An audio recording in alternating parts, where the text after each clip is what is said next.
Hello बच्चों, last class में हमने देखा था प्रोकैरियोटिक एंड यूकैरियोटिक सेल के बीच में डिफरेंस। आज की क्लास में हम प्रोकैरियोटिक सेल का स्ट्रक्चर समझेंगे। तो उसका डायग्राम के थ्रू हम पूरा स्ट्रक्चर को समझेंगे आज। देखिए, उसमें सबसे बाहर की जो लेयर होती है वो होती है ग्लाइकोकैलिक्स। तो पहले ग्लाइकोकैलिक्स बना देते हैं कुछ इस तरीके से। ग्लाइकोकैलिक्स के अंदर सेल वॉल, और सेल वॉल के अंदर होती है प्लाज्मा मेम्ब्रेन।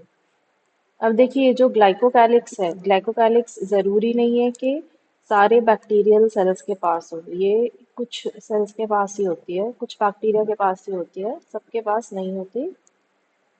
इसको हम करेंगे डिस्कस आगे।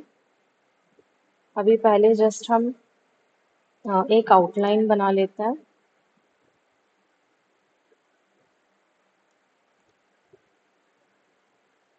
तो ये हम सेल मेम्ब्रेन बना रहे हैं। बीच बीच में मैं स्पेसेस छोड़ रही हूँ क्योंकि प्रोकैरियोटिक सेल की जो सेल मेम्ब्रेन है वो इन्वाजिनेट करके, साइटोप्लाज्म में इन्वाजिनेट करके कई सारे और स्ट्रक्चर्स बनाती है।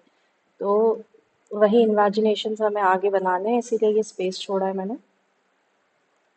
तो देखो, पहले इन पार्ट्स को लेबल कर लेते हैं। अब देखो, ये जो है, ये सबसे बाहर की जो लेयर मैंने बनाई है, ये रिप्रेजेंट करती है ग्लाइकोकैलिक्स। शुगर का कोट होता है ये, ग्लाइको यानी शुगर, कैलिक्स यानी कोट। तो शुगर से बना हुआ एक कोट है, कार्ब से बना हुआ कोट है। ये जो है, ये है सेल वॉल, और ये है इसका प्लाज्मा मेम्ब्रेन।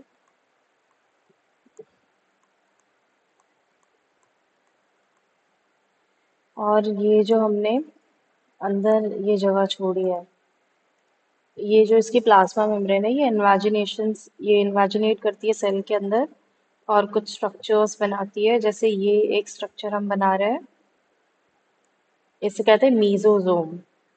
और एक और स्ट्रक्चर बनता है जिसे हम कहते हैं क्रोमेटोफोर। क्रोमेटोफोर ये सिर्फ फोटोसिंथेटिक बैक्टीरिया में ही होता है, फोटोसिंथेसिस में हेल्प करता है ये बैक्टीरियल सेल को। तो इन्हें भी लेबल कर देते हैं, ये है क्रोमेटोफोर।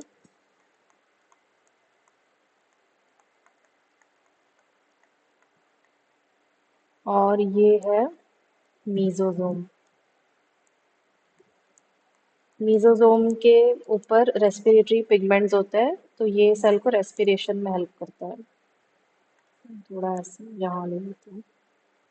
अब देखो, ये जो तीनों लेयर्स है, glycocalyx, cell wall and plasma membrane, ये तीनों मिलके बनाती है सेल एनवेलोप। इन तीनों को कलेक्टिवली हम कहते हैं सेल एनवेलोप।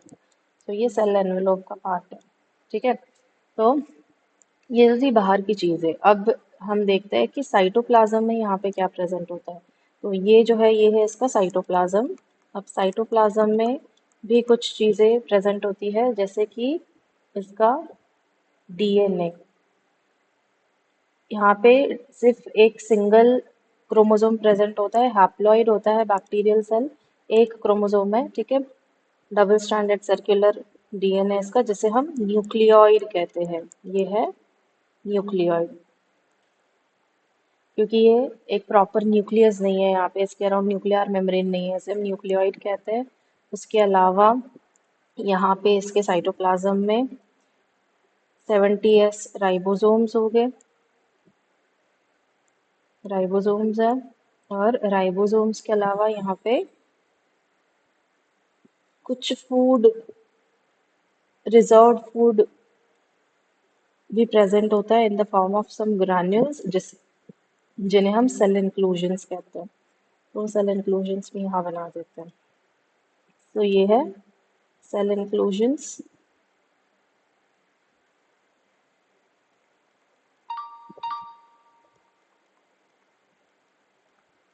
सेल इंक्लूजन, और ये है 70s राइबोसोम्स। अब इसके अलावा यहाँ पे सेल के बाहर कुछ एक्सटेंशंस भी प्रेजेंट होते हैं, जैसे कि फ्लाजेल्ला। फ्लाजेल्ला भी ज़रूरी नहीं है हर बैक्टीरियल सेल के पास हो, ये सिर्फ कुछ ही बैक्टीरिया के पास होता है। सो फ्लाजेल्ला हो सकता है यहाँ पे। फ्लाजेला का नंबर भी और उसका अरेंजमेंट भी वैरी कर सकता है from cell to cell. Flagella. Flagella के अलावा पिल्लाए हो सकते हैं यहाँ पे। सिंगुलर है इसका पाइलस, प्लूरल है पिल्लाए। और कुछ ऐसे थ्रेड लाइक स्ट्रक्चर्स भी प्रेजेंट होते हैं। इन थ्रेड लाइक स्ट्रक्चर्स को हम कहते हैं फिम्ब्रिए। तो फिम्ब्रिए, पिल्लाए, फ्लाजेल्ला ज़रूरी नहीं है हर बैक्टीरियल सेल के पास हो, ये कुछ ही बैक्टीरिया के पास होते हैं। ठीक है। तो इनके फंक्शंस क्या है, इनका जो स्ट्रक्चर है, कॉम्पोजिशन है, फंक्शंस, ये हम नेक्स्ट क्लास में कवर करेंगे। आज की क्लास में बस इतना ही। Thank you.